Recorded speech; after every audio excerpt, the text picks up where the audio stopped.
I'm about to give you some real knowledge. Hey, wanted to talk to you quick about disappointment, about how you deal with disappointment or how we should deal with disappointment. The disappointment comes from really having a big expectation about something, and the expectation that you have is something that the result that you can't really control. So it's beyond your own control. It's beyond your own emotional control, your own feelings, and it's really relying on other people doing something to help that thing that you want to have happen. And so that's where you get disappointed. You get disappointed from people.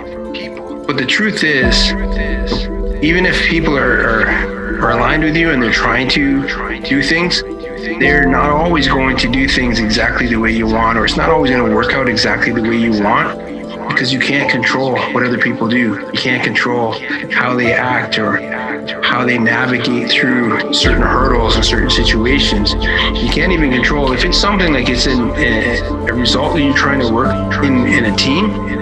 You can't even control how committed they are to that working out. They might kind of want it to work out, but it's not as passionate for them as it is for you, because maybe they don't benefit as much from the result as you would benefit from. So dealing with disappointment it's understanding, what are you disappointed about? What are you frustrated about? It's really like, if it's connected to other people, you have to not put so much emphasis and so much reliance on other people to be able to achieve what you want to achieve. So other people are going to help you, and you can't achieve everything by yourself. That's unrealistic. Plus, it's no fun. It's no fun if you're going to succeed at everything by yourself. It's not going to be very much fun for you, because you're going to be celebrating your wins really by yourself, or somebody's going to jump in to celebrate with you, but it's not the same as when you achieve something together. But you have to understand, so the expectations that you put on it, they can't be like tied completely to, this is going to work out if you do this and you do that and you do this other part. What you got to have is the experiences. You start to look at the experiences that you want to have, the experience that you have with working with these people and how you navigate things. Then you're going to enjoy what you're doing a lot more.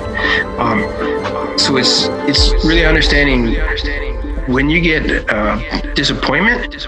A lot of times it's disappointment from how somebody did something or what they did, and it's because we have too big of an expectation of what they're able to do or how much they're going to care about the result. And if they're not really tied to that result in the same way that you are, they're not going to put as much effort into it, because they're not going to get as much out of it. So it's like, if I'm really dependent on these people to be able to do their part so this thing can work out great, you have to start putting some rewards, putting some things that they're going to get out of it, so they get maybe not the exact same thing out of it as you do, but they get something really worthwhile out of it as well. They get a lot of value out of being in that experience, and it usually has to be more than just money. So even if you're paying someone, you have to have other things that are attached to that, other little rewards.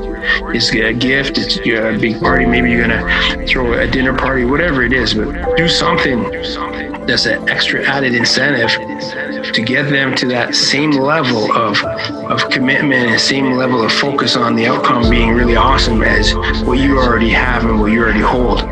And that will help for you to not be so disappointed. You won't have disappointment, because now you're all in it together and you're really bought in and committed to the result, because they're getting something out of it that's equal to what you're going to get out of it. So that's a solution that you can do.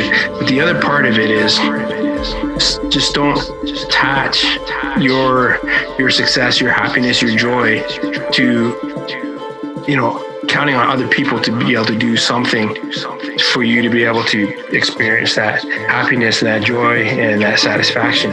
So you got to find happiness, joy, and satisfaction out of other things, other parts, not just the result if it's relied on other people. So I know that's probably as clear as mud, but it's just, I find it a lot when people get frustrated because this person didn't do this. They said they were going to do this and they didn't do it. And now because they didn't do that, I can't do this. And it almost becomes like a scapegoat. Like, the only reason I'm not to where I wanted to be is because of all these people that let me down.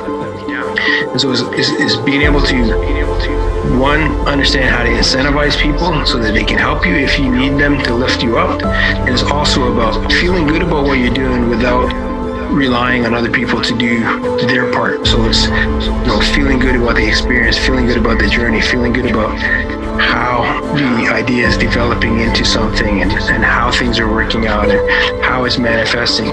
If you can start focusing on that and take it away from results that are driven by other people doing a piece of your manifestation to make that whole manifestation work, you can get away from that and start making it about experiences and feelings that come from just from you, and not having your joy has to be attached to someone else doing something first. Then you're going to find it's a lot easier to find joy and to have fun in doing what you're doing. And you won't be as frustrated and disappointed because you're kind of detaching those feelings from other people providing that result. So try that. I think you will like it. I think once you might have to watch this video a couple of times to really get the vibe and the feel of it, but once you really understand what it is I'm talking about and you experience it a little bit, you'll see that it really works. That's what I want to talk to you about today. Until next time, talk to you again.